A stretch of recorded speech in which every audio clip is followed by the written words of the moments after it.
புதுச்சேரி மாநிலத்தில் அதிக புகையை வெளியேற்றும் தொழிற்சாலைகளை கண்டறிந்து சுற்றுச்சூழல் துறை அபராதம் விதிக்க வேண்டும் என முதலமைச்சர் ரங்கசாமி வலியுறுத்தியுள்ளார். புதுச்சேரி அரசு அறிவியல் தொழில்நுட்பம் சுற்றுச்சூழல் துறை மற்றும் புதுச்சேரி மாசு கட்டுப்பாட்டு குழுமம் சார்பில் உலக சுற்றுச்சூழல் தினம் 2025 புதுச்சேரி கடற்கரை சாலை காந்தி திடலில் இன்று நடைபெற்றது. நிகழ்ச்சியில் துணைநிலை ஆளுநர் கைலாஷ்நாதன், முதலமைச்சர் ரங்கசாமி, சட்டப்பேரவைத் தலைவர் செல்வம், பொதுப்பணித்துறை அமைச்சர் லட்சுமி நாராயணன், தலைமை செயலர் சரத் சவுகான் மற்றும் துறையின் அதிகாரிகள் கலந்து கொண்டனர்.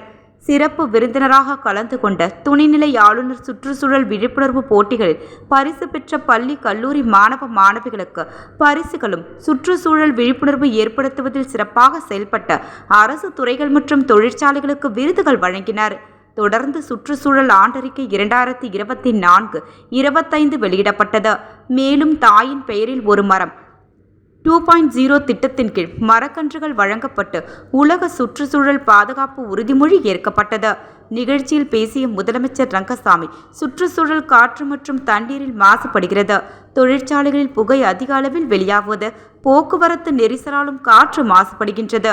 மக்களுக்கு நோய் வரும் அபாயம் ஏற்படுகிறது. இதற்கு ஒரு விழிப்புணர்வு மக்களிடையே வர வேண்டும். தொழிற்சாலைகள் அதிக பணம் செலவு செய்தால் அங்கிருந்து வெளியாகும் புகையை கட்டுப்படுத்தலாம். ஆனால் அவர்கள் செலவு செய்வதை குறைத்து கொண்டு அதிக அளவில் புகையை வெளியேற்றுகின்றனர். இதனை நமது சுற்றுச்சூழல் துறை கவனித்து அதிக புகை வெளியிடும் தொழிற்சாலைகளுக்கு அபராதம் விதித்து நடவடிக்கை எடுக்க வேண்டும், எடுத்து வருகிறது. அதேபோல் அதிக புகை வரும் தொழிற்சாலைகளுக்கு அனுமதி கொடுக்கலாம் என்று முடிவெடுக்கும் நிலையில் இருக்கின்றோம். சிறிய மாநிலமான புதுச்சேரியில் எந்த மாதிரியான தொழிற்சாலைகள் வரலாம் என்று அரசு உணர்ந்தவாறு முடிவுகளை எடுத்து வருகிறது.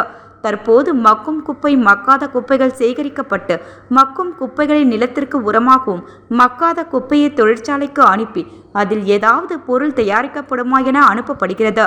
அப்படி செய்யும் பொழுது பாதிப்புகள் குறையும். இது போன்ற பணிகள் தற்போது நம் மாநிலத்தில் நடைபெற்று வருகிறது.